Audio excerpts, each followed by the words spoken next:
আমি কদিন আগে সম্ভবত হংকং থেকে আসছিলাম, না যেন সিডনি থেকে। তো এয়ারপোর্টে লাইনে দাঁড়ানো আমি ইমিগ্রেশনে। তো ইমিগ্রেশন অফিসার আমাকে দেখে ইশারা দিচ্ছিলেন, হুজুর লাইন বাদ দিয়ে চলে আসেন। তো আমি ওনাকে হাত দিয়ে থামাইলাম যে না, আমি লাইন বাদ দিয়ে আসবো কেন ভাই, সামনে 5-7 জন 10 জন মানুষ আছে, কতক্ষণ সময় আর লাগবে।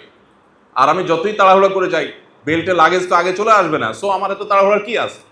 তো বেচারা বসা থেকে দাঁড়ায় গেছে, বারবার আমার ডাকতেছে। পরে একটু বিরক্তির সুরেই বললাম যে ভাই, আপনি আপনার কাজ করেন, আমি লাইন ভেঙে আসবো না, আপনি বসেন। যাই হোক, পরবর্তীতে সামনে যারা ছিল তারা সবাই আমাকে ঠেলে বললেন যে আমাদের তো অধিকার, আমরা দিয়ে দিলাম, যান, ঠিক আছে, আপনাদের অধিকার আপনারা ছেড়ে দিলে আমি যাই, ভিন্ন কথা। তো আমার সাথে আরেক ভাই ছিলেন, পরিচিত মানুষ, তিনিও সামনে চলে আসছিলেন। পরে আমার এই অবস্থা দেখে তিনি একটু বিব্রত হয়ে গেলেন, আরে হুজুর করতেছি কি? আমরা যারা পরিচিত মুখ, সেলিব্রিটি মানুষ, আমরা আবার লাইন টাইন ধরা লাগে নাকি? তো আমি তার কাছে একটু মাপ চেয়ে নিলাম, ভাই আপনাকে বিব্রত পরিস্থিতির মধ্যে ফেলছি, আমার কাছে এটা ভালো লাগে না যে সবাই লাইনে দাঁড়ায় আছে, আমার লাইন কেন ভাঙতে হবে। আমাদের সমাজে আপনি ডানে বামে যদি খেয়াল করেন, প্রত্যেকটা মানুষ দেখবেন তার দুলাভাই কোনো পদস্থ কর্মকর্তা, তার তালতো ভাই কোনো বড় অফিসার, তার পাশের ফ্ল্যাটের প্রতিবেশী, তিনি হয়তো কোনো একটা ভালো চেয়ারে আছেন,